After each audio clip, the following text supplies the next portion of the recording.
In this video, I'm speaking to you about semen retention and female attraction social interaction. Now, the bottom line is when you go on semen retention, you are going to have better social interactions with anybody. You're going to have better social interactions with women, you're going to have social interactions with men, anybody. You're going to just be a more dominant social being. And this is a very good thing if you're trying to increase your social activity. I'll be honest, I just got back from a date and I was calculating a lot of different social dynamics in my head, and this is some of the things that I noticed about just social interaction in general. The bottom line, if you're trying to become socially, if you're trying to make a good impression, especially if you're trying to get women attraction, the most important thing that you can do for yourself, number one, is look the best. Look your very best, because you have to realize that the dating market is no land for the weak. Women especially are savage in a sense when it comes to dating, because they realize this is for their offspring, so they will be the most cutthroat general. So you have to be at your best. You got to be at your best. Number one thing you can do is just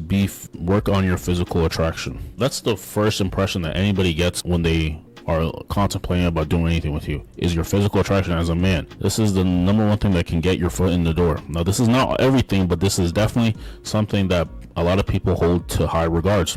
If you're able to do this, then you just have to practice your social skills, practice how to lead, practice how to ask good questions, practice touch, practice being charismatic, practice making other people feel good, have high emotional intelligence. If you're able to do this, then more likely than not, it's going to work out for you. The person I just hung out with, I got a text message back from them and they said they had a really good time. Now, why is this the case? This is the case because, number one, there was an investment on her part. She's the one who drove the longest to come see me. So this is just initial. There's a lot of games, especially if it comes to dating apps, where it's like, if you don't bring anything to the table, or if you don't say anything to her, she's going to unmatch you or something like that. You have to realize that you have to go for the woman who give you the least resistance, who are open to meeting with you, who are open to meet with you rather quickly. Not someone who wants to take months or weeks to try to get to know you over an app. If you ask her out and then she says, I want to get to know you on here first, that's a big red flag, because at the end of the day, we all work,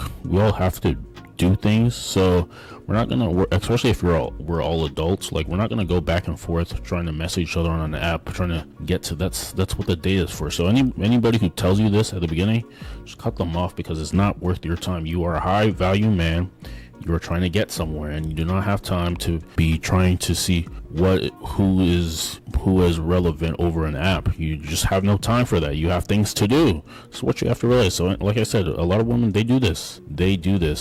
This is what they're going to do. They're going to tell you, oh, this isn't the best time, or they're going to tell you these things, and you can't let this fool you. There are women who are actually going to be attracted to you in a sense, where they actually want to meet up with you, probably fairly quickly. So this is what you have to realize.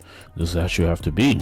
Don't let anybody tell you different. The bottom line, it comes down to just attraction. The more likely she is attracted to you, easier things are going to be for you. I promise you this. All these different rules and scenarios that people make up, when it comes to a woman who might have average attraction for you, when she has very high attractions for you, things are going to be easier for you. You're going to feel better about yourself, and you're not going to feel like you did something wrong. This is how you have to realize. There's going to be woman dating coaches and male dating coaches telling you all these different rules about dating, and the bottom line is, if she finds you attractive, if she likes what she sees, and she likes your social personality, more likely or not, your life is going to be a lot easier when it comes to dating. Do not let anybody tell you anything different. Another thing, when it comes down to just, woman attraction, when it comes to dating and everything like that, is social awareness. You have to be socially aware. You have to know when to lead. You have to know when to say certain things, especially if you go on something like NoFap. If you're going NoFap, there's going to be the sixth sense, your intuition. It's going to be very high, and if you listen to it, it's probably going to be phenomenal. It's probably going to be very smooth. You have to know this, but the way you block this and the way you have no idea what's going on is if you're watching explicit material, because this is fogging up your brain. It's hurting your prefrontal cortex, which is making your decision making a lot harder than it has to be. This is why you feel very indecisive, and indecision is a very big turnoff for women. You have to realize this. So you have to be strategic in your decision making. You have to come across as physically attractive, and you have to be socially aware. If you're able to do this, life is going to be a lot easier for you. It's going to be a lot easier for you. So these are some of the things that you have to realize when it comes to woman attraction, social interaction, and dating. 1, be physically attractive. 2, have social awareness. And 3, just know what to do at all times based off your intuition. Your intuition is going to be super high. If you combine this practice with meditation, you are going to be in the 1% when it comes to dating. You are not going to have as much problems other people might say. Now, if you want to know more, if you want to work one-on-one where we can diagnose some of the things that you may be struggling with when it comes to your life in general, and maybe when it comes to dating, book down a free call with me down below. I'll see you in the next one. Thanks.